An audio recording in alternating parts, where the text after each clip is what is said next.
12-year-old Jane Harper stood frozen in front of the bathroom mirror, her small fingers trembling as they touched the edge of her eye patch. The whispers. The stares. The way kids looked at her like she didn't belong. Westfield Middle School had shattered whatever confidence she had left. But what Jane didn't know was that everything was about to change. That very evening, someone knocked on her front door, and standing there was none other than Dwayne "The Rock" Johnson. What he said next would shift the course of her life forever. Before we dive into this emotional story that might just stay with you long after it ends, drop a comment letting us know where you're watching from, and if you find yourself moved, don't forget to hit that subscribe button. The early morning sun stretched across quiet suburban streets as Lewis Harper drove through slow-moving traffic. In the back seat, Jane sat nervously, her fingers constantly reaching for the eye patch over her left eye. It was her first day at a new school, again, and the silence in the car was thick with tension. Up front, her mother Rebecca kept glancing back, trying to mask her worry with gentle smiles. "Mom," Jane's voice cracked just a little. "What if the other kids laugh at me again? What if no one talks to me?" Rebecca turned to face her. "I know you're scared, honey. But remember, everyone feels nervous on the first day. And your eye patch? It's just one small part of you. It doesn't define who you are." But Jane gripped her backpack tighter. "It's not just the first day, Mom. This is the third school. No one sat with me at lunch before. Kids would whisper when they thought I wasn't looking. I tried, for a whole semester. Nothing worked." Lewis glanced at her through the rearview mirror, concern etched on his face. "I know it's been hard, sweetheart. But this is a fresh start. Give it a chance." Jane nodded weakly and turned to the window, her thoughts drifting to the warmth of her old life. "I miss Thailand. No one cared about my eye patch there. Everyone was so kind." Rebecca met Lewis's eyes. "Sweetie," she said gently, "you grew up in Thailand. It was home. Everything made sense there. America is different, and it'll take time, but that doesn't mean you won't find people who care." "She's right," Lewis added. "And sometimes, just a couple of real friends is better than trying to be liked by everyone." Jane let out a soft sigh. Things just felt easier back then. Lewis cleared his throat, his voice growing more serious. "I know, baby. But coming back here, it hasn't been easy. Jobs are hard to find, bills are high, and your medical care." Jane's fingers brushed against her eye patch. Is there still enough for the surgery next year?" Lewis instantly reached back, placing his hand over hers. "Of course there is," he said with quiet certainty. "We've been saving for it. You'll get the best care we can give. Nothing matters more." Jane looked up, her voice small but full of hope. "And after the surgery, can we go visit my friends in Thailand?" There was a slight pause. Lewis's hand tightened on the steering wheel, and though he gave her a warm smile, Jane noticed the hesitation. "We'll do our best to make that trip happen," he said softly.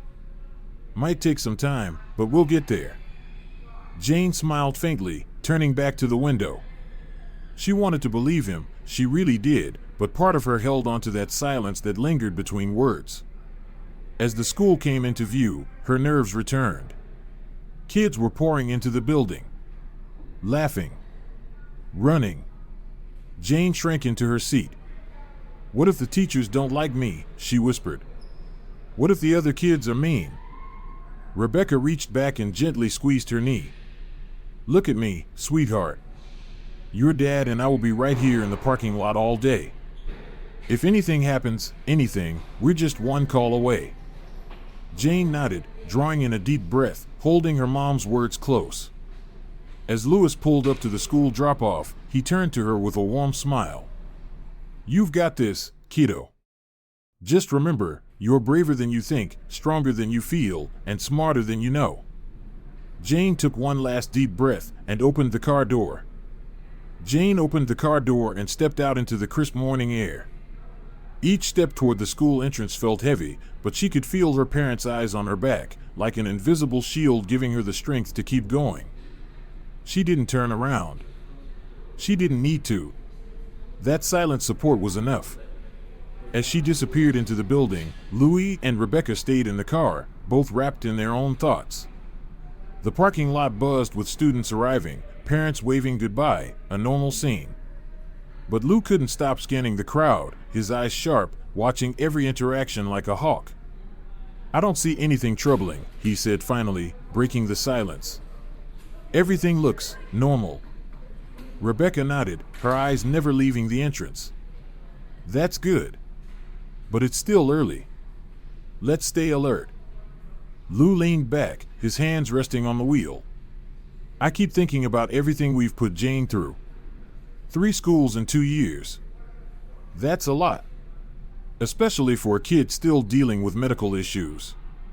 Rebecca's jaw tightened. "Don't remind me. All those non-refundable school fees.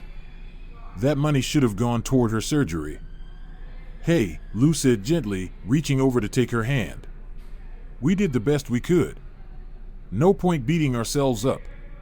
What matters now is finding the right place for her, somewhere she can grow."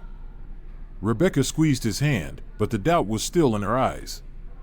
"I just wonder, are we helping her or holding her back?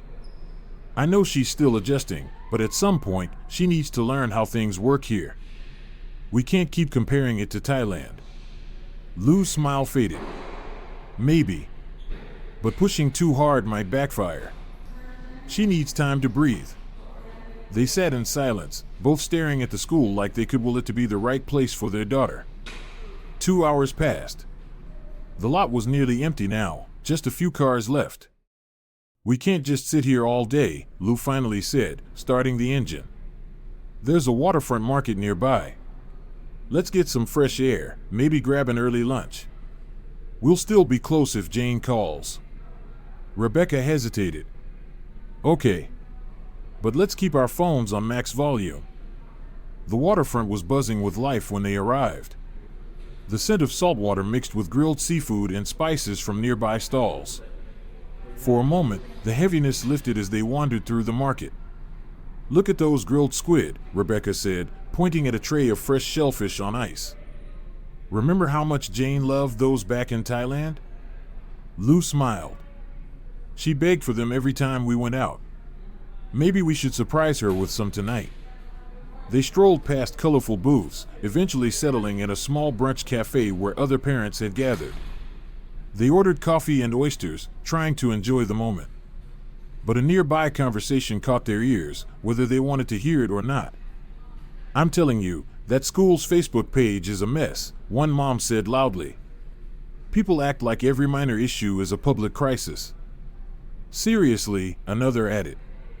"It's like unless something goes viral, no one in authority even notices." Rebecca shifted in her seat, the words hitting too close. She leaned in. "Maybe we should go.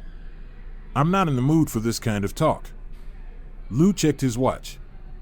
"It's almost lunch anyway. Let's head back, see how she's doing." As they stood to leave, Rebecca spotted a food stall with spicy grilled squid salad. "Oh, Jane would love that. Should we bring her some for lunch?" Lou paused. "Won't she be eating school lunch?" "Yes, but something familiar might comfort her today.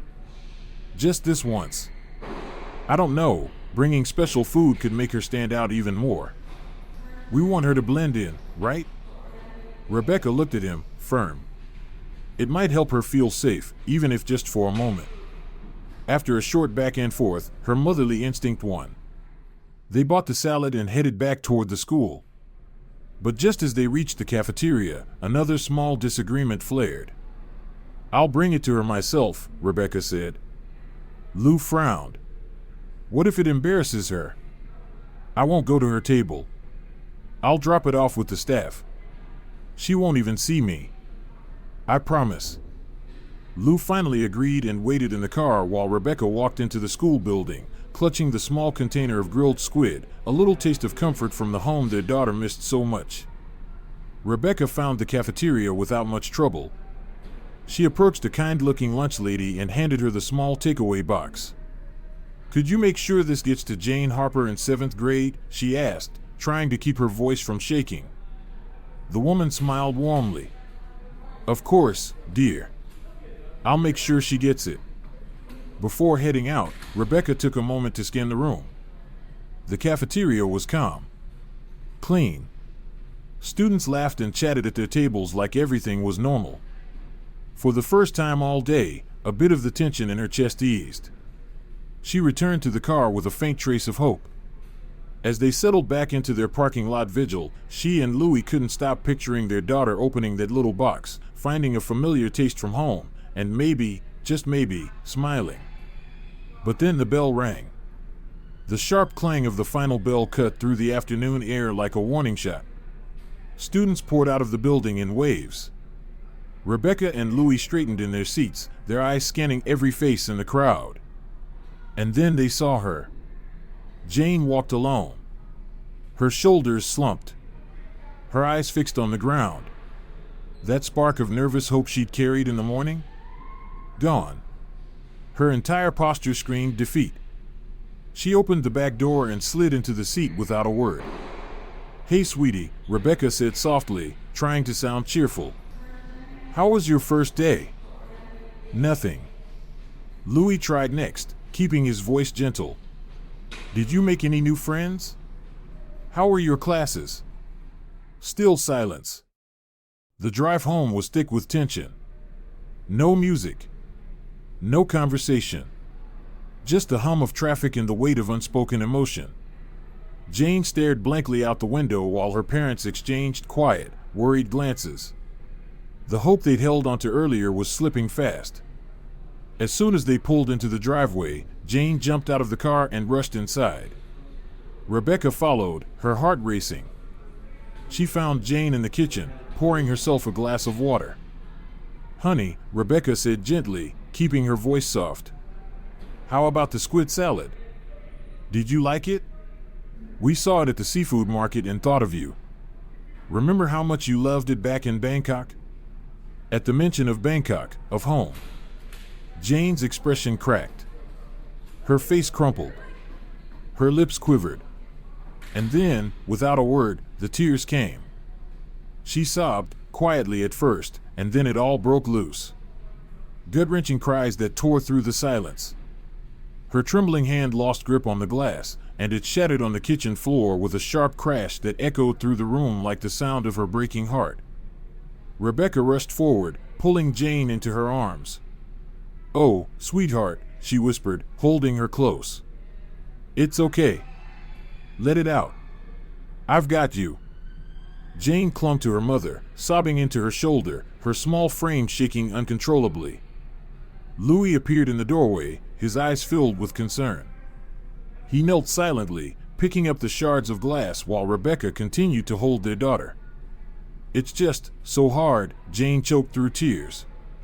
"I miss everything. I miss how things used to be." Rebecca kissed the top of her head. "I know, my love. I know. And we're going to get through this together." "No," Jane whispered, pulling back slightly, her eyes red and glistening. "You don't understand." She wiped her cheeks and took a deep, shaky breath. Her words came out in pieces. "Today, it was awful. Mrs. Roselle, the homeroom teacher, she made fun of me." Rebecca's eyes widened. "What do you mean?" she asked, her voice trembling. Jane's voice cracked. "During introductions, she made a joke about me. She looked at my eye patch and said I looked like a pirate. Then she said, 'And you know what pirates do,' and the class laughed. She said pirates steal and kill." Rebecca's face went pale. Louis froze. "She said that? In front of everyone?" Rebecca whispered, barely able to contain her fury. Jane nodded, tears streaming down her cheeks. "They all started calling me pirate. I tried to laugh it off, but they wouldn't stop." Her voice broke again. "Then, there was this thing. Future Dream Job Day. Everyone was supposed to dress up. But no one told me. I didn't know. I didn't have a costume." Rebecca listened, heartbreaking, as Jane continued. "There was this boy, Roy. He came dressed as a boxer. And the teacher said it was great to see someone aiming high, like his dad. But when I said I didn't have a costume, she looked at me and said, "Oh, maybe you can be a pirate when you grow up." And everyone laughed again. Jane buried her face in her hands, sobbing harder. She made me pretend to be the bad guy. For Roy. She said my eye patch was enough costume. She made me stand in front of the class while Roy pretended to punch me. Rebecca pulled her close again, holding her like she was trying to shield her from the whole world. Louis stood now, fists clenched, his jaw tight.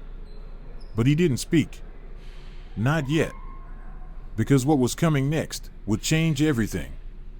They laughed, Jane said, her voice hollow. Everyone laughed. While he pretended to beat me up, they thought it was funny. It was humiliating. Rebecca's face twisted, a storm of heartbreak and rage. She clenched her fists beneath the table. Jane, that's not teasing.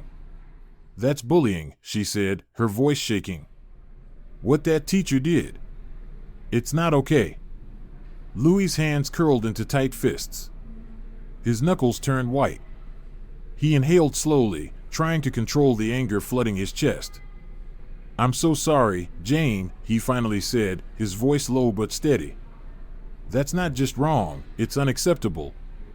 No teacher has the right to treat you like that. None." Jane wiped her cheeks with trembling hands. "I couldn't take it," she whispered. "I ran out of the classroom. I hid in the principal's office during lunch. I didn't even get to eat the salad." As if just remembering, she reached into her backpack and pulled out the soggy container. She opened it, and the smell of cold seafood filled the kitchen. Despite how unappetizing it looked, Jane began to eat, hungrily, quietly, tears still dripping onto the food. Rebecca moved forward instinctively, concerned it wasn't safe after sitting out all day, but Louis gently stopped her. "Let her," he said softly. "She needs this."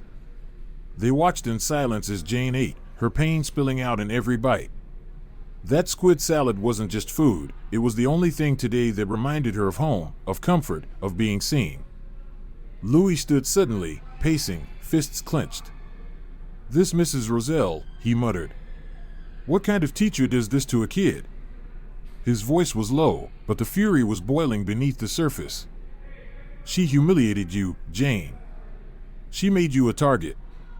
This isn't something we're going to ignore.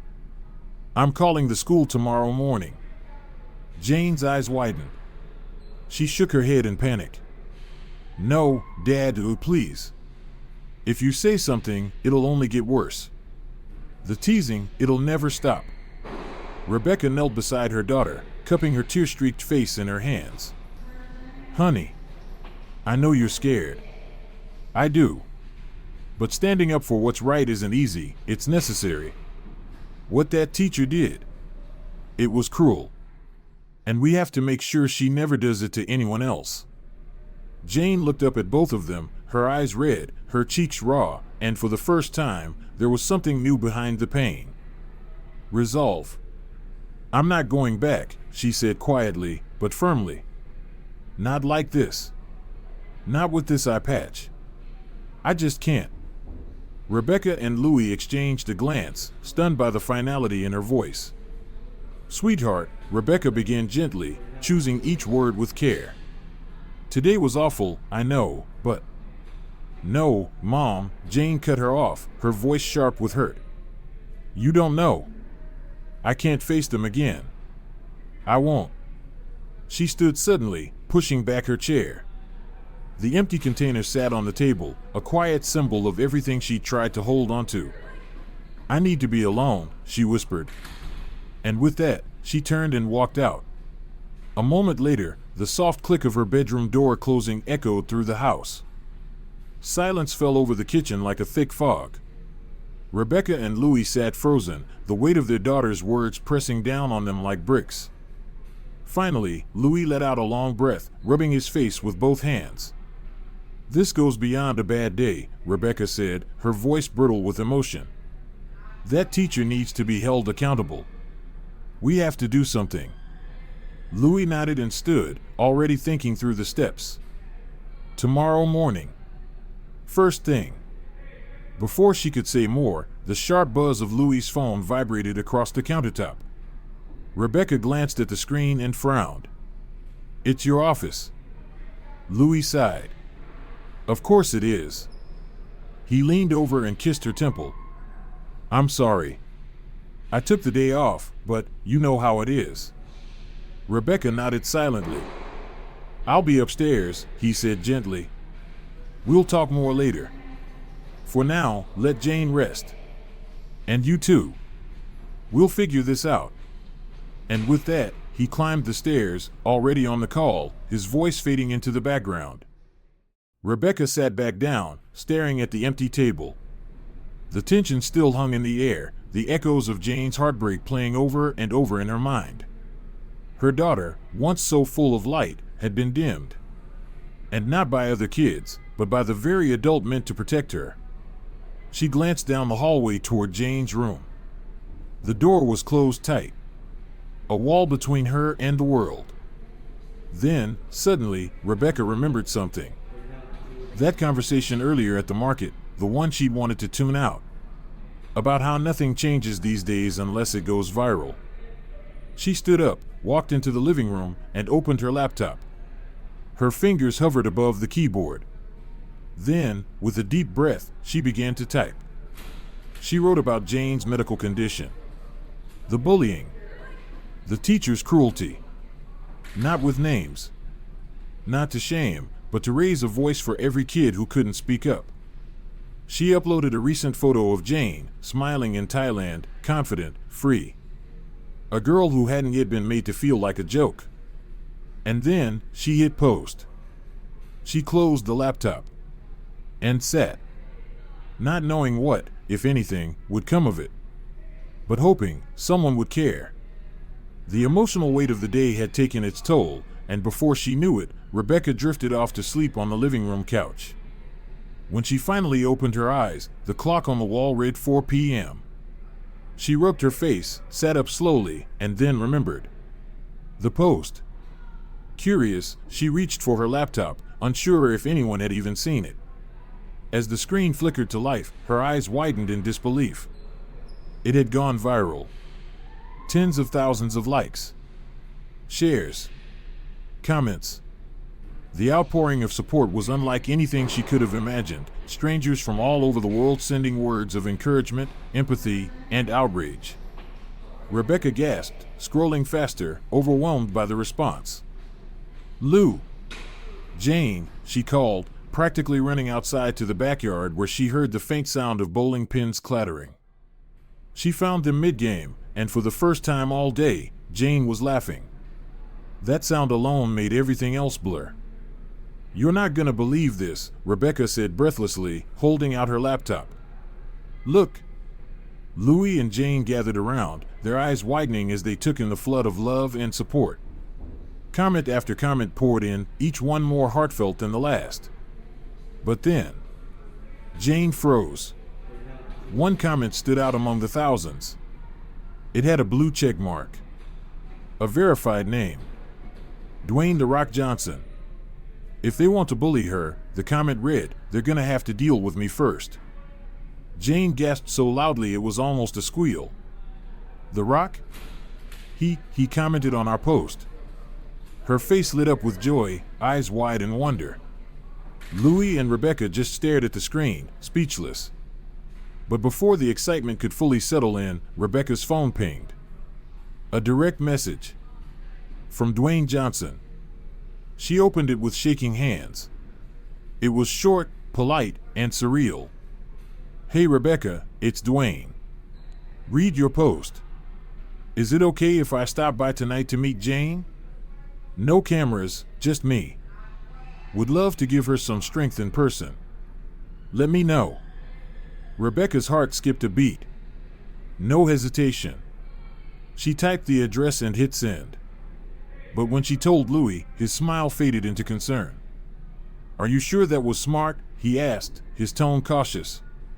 What if it's a fake account? Why would The Rock care enough to come here? The excitement in the air stalled. Doubt crept in. Rebecca frantically double-checked the profile. Blue tick. 300 million followers. Posts dating back years. All real. I triple-checked, Lou, she insisted. It's him. It has to be. Louis ran a hand over his face. I hope so. But blue ticks can be faked. Let's not get ahead of ourselves. Jane looked up at her dad, her voice a whisper of hope. But what if it really is him? What if it's not fake? They didn't know what to believe. But now all they could do was wait. The sun dipped lower in the sky as the Harpers tried to stay calm. Jane and Louis returned to their bowling game, but their hearts weren't in it. Every few minutes, Jane glanced toward the street. Rebecca paced the kitchen, nervously stirring a pot of stew she wasn't hungry for. Then, the doorbell rang. Everything stopped. Rebecca froze, the spoon in her hand suspended midair. Louis looked up from the board game he had pretended to enjoy. Jane's eyes locked on the front door like it was the gateway to another world. I'll get it, Rebecca whispered. She quickly washed her hands, dried them on a towel, and walked to the door with tentative steps. Her heart thundered in her chest. She reached for the knob, drew in a shaky breath, and opened it. And there he was. Dwayne. The Rock Johnson. Larger than life, standing on her modest front porch. No cameras. No entourage. Just one assistant behind him, and that signature warm smile the world had come to love. Good evening, Mrs. Harper, he said, his voice calm and kind.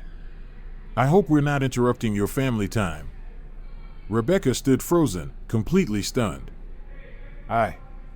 Mr. Johnson, will you please come in? Dwayne and his assistant stepped inside the humble home, and within seconds, Jane and Louis appeared in the hallway. Jane's jaw dropped. You actually came, she whispered. Dwayne's smile deepened. He knelt down to her level, his eyes meeting hers. Of course I did, Jane. When I read your mom's post and saw what you've been through, I had to come see you. You're stronger than you know. There was no PR team, no staged cameras, no performative speeches. Just him, real, present, human. And the sincerity in his voice made Rebecca's eyes sting with tears. This wasn't a celebrity doing damage control. This was a man who cared. After a painful first day at school, 12-year-old Jane Harper came home in tears, humiliated by her teacher, mocked by classmates, and too ashamed to eat the comfort meal her parents had lovingly prepared. Her mom, Rebecca, heartbroken by what had happened, decided to share Jane's story online. What she didn't expect was for the post to go viral. Tens of thousands of strangers flooded in with messages of support, including one comment that made Jane gasp aloud. If they want to bully her, they'll have to deal with me first. Dwayne "The Rock" Johnson. That same night, The Rock messaged Rebecca privately, asking if he could visit. Despite Louis' initial doubts, Dwayne showed up in person, no cameras, no fanfare, just genuine compassion. He sat with Jane over dinner, listened to her story, and shared his own experiences with bullying. He even offered to help with Jane's medical treatment, moved by her resilience and her family's love. The next morning, true to his word, Dwayne arrived at the school. He stood by Jane's side in front of the entire class, calling out the teacher's behavior, turning what had been a moment of shame into one of empowerment. He delivered a powerful message about real strength, kindness, respect, and standing up for others. When he discovered the school had cameras, he insisted the footage be reviewed, leading to the teacher being placed on administrative leave. Then Dwayne took it a step further. He live-streamed an open talk with the students, turning the classroom into a platform for change. He reminded them, being yourself unapologetically is cool. Kindness is cool. Standing up for each other is cool. When word spread, reporters flooded the school. At an impromptu press conference, Dwayne and Principal Hari announced sweeping reforms, a dedicated anti-bullying department, child psychology support, and policy overhauls to protect students like Jane. Jane, once terrified to return, stood before the crowd and spoke. If you're being bullied, don't be afraid to speak up. And if you see it happening to someone else, please don't stay silent. That moment became more than a headline. It sparked a movement. Before leaving, Dwayne reminded the Harpers that this wasn't the end, it was the beginning. He promised to follow up and make sure change truly happened. And as Jane walked back into school, she wasn't the same girl from the day before. She was stronger, braver, surrounded not just by her family, but by a whole community ready to stand with her.